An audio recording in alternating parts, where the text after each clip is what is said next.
एक छोटा सा गांव जो हरे भरे पहाड़ों और घने जंगलों से घिरा हुआ था। इस गांव में लोग अपनी सादगी भरी जिंदगी जीते थे और ईश्वर में गहरी आस्था रखते थे। गांव के बीचों बीच एक प्रसिद्ध सद्गुरु जी का आश्रम था, जहां लोग अपनी समस्याएं लेकर आते और समाधान पाकर वापस जाते। सद्गुरु जी न केवल आध्यात्मिक ज्ञान के भंडार थे, बल्कि करुणा और सेवा के प्रतीक भी थे। गांव में एक परिवार रहता था, जिसमें एक युवा दंपत्ति और उनका छोटा बच्चा, जिसका नाम गोपाल था, खुशी खुशी रहते थे। गोपाल सिर्फ 6 साल का था, लेकिन अपनी मासूमियत और चंचल स्वभाव के कारण सभी का चहेता था। उसके माता पिता उसे बहुत प्यार करते थे और उसकी हर इच्छा पूरी करने की कोशिश करते थे। एक दिन गोपाल अपने दोस्तों के साथ पास के जंगल में खेलने चला गया। सभी बच्चे वहीं पास में खेल रहे थे, लेकिन गोपाल अचानक पेड़ों के झुरमुट के पीछे चला गया। वह अपने दोस्तों से दूर होते होते जंगल के अंदर गहराई तक चला गया। बच्चों ने उसे आवाज दी, लेकिन गोपाल ने उनकी पुकार को अनसुना कर दिया। जंगल में एक पुराना कुआं था, जो सूखा हुआ था और जिसे गांव वालों ने सालों पहले ढक दिया था, लेकिन समय के साथ उसका ढक्कन कमजोर हो गया था। खेलते खेलते गोपाल उसी कुएं के पास पहुंच गया। जैसे ही उसने कुएं के किनारे पैर रखा, कमजोर ढक्कन टूट गया और वह कुएं में गिर गया। गांव में मचा हड़कंप। गोपाल के दोस्तों ने जब देखा कि वह वापस नहीं आ रहा है, तो वे भागते हुए गांव पहुंचे और उसके माता पिता को बताया।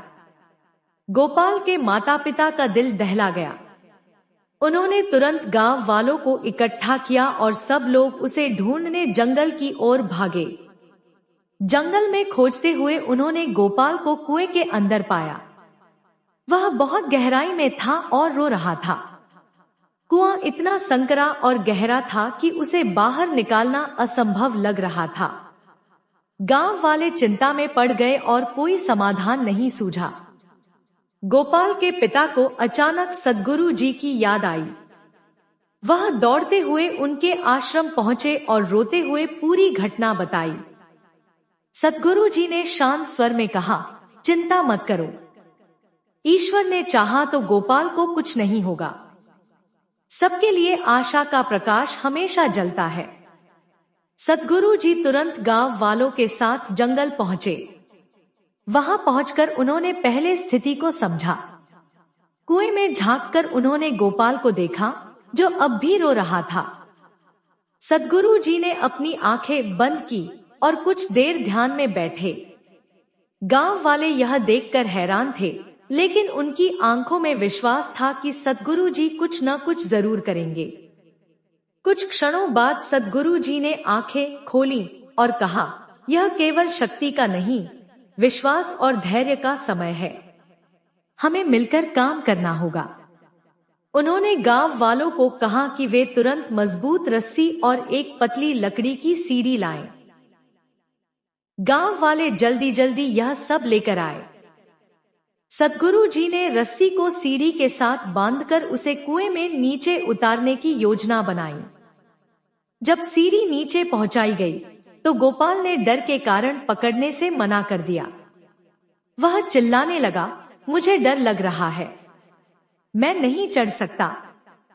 सद्गुरु जी ने शांत स्वर में कहा, डरो मत बेटा, मैं यहाँ हूँ। मेरी बात सुनो, तुम्हें कुछ नहीं होगा, बस मेरी बात पर भरोसा करो। उनके शब्दों में इतनी करुणा और विश्वास था कि गोपाल ने धीरे धीरे सीढ़ी को पकड़ लिया। जैसे ही गोपाल सीढ़ी पर चढ़ने लगा, सद्गुरु जी ने गांव वालों को निर्देश दिया कि वे रस्सी को धीरे धीरे ऊपर खींचे। सबने सतर्कता और धैर्य से काम किया, लेकिन तभी एक बड़ा पत्थर कुएं के किनारे से गिरने लगा। पत्थर सीधे गोपाल के ऊपर गिरने वाला था। सद्गुरु जी ने तुरंत अपनी छड़ी उठाई और मंत्र पढ़ते हुए उसे कुएं की ओर फेंका। आश्चर्यजनक रूप से वह पत्थर गोपाल से कुछ इंच पहले रुक गया और दूसरी दिशा में गिर गया। यह देखकर गांव वाले स्तब्ध रह गए। कुछ ही देर में गोपाल को कुएं से सुरक्षित बाहर निकाल लिया गया। उसके माता पिता उसे गले लगाकर रोने लगे। सभी ने सद्गुरु जी के चरणों में झुककर धन्यवाद दिया। जब सब शांत हो गए तो सद्गुरु जी ने गांव वालों से कहा, यह घटना हमें यह सिखाती है कि जीवन में कठिनाइयां आएंगी, लेकिन धैर्य, विश्वास और एकता से हर समस्या का समाधान संभव है। अगर तुम एक दूसरे के साथ खड़े हो और ईश्वर पर विश्वास रखो तो कोई भी बाधा तुम्हें रोक नहीं सकती। गोपाल के माता पिता ने कृतज्ञता व्यक्त करते हुए कहा, सद्गुरु जी, आपने आज हमारे बच्चे को नया जीवन दिया है। हम आपका यह उपकार कभी नहीं भूलेंगे। सद्गुरु जी मुस्कुराए और बोले, मैंने कुछ नहीं किया, यह सब ईश्वर की कृपा है।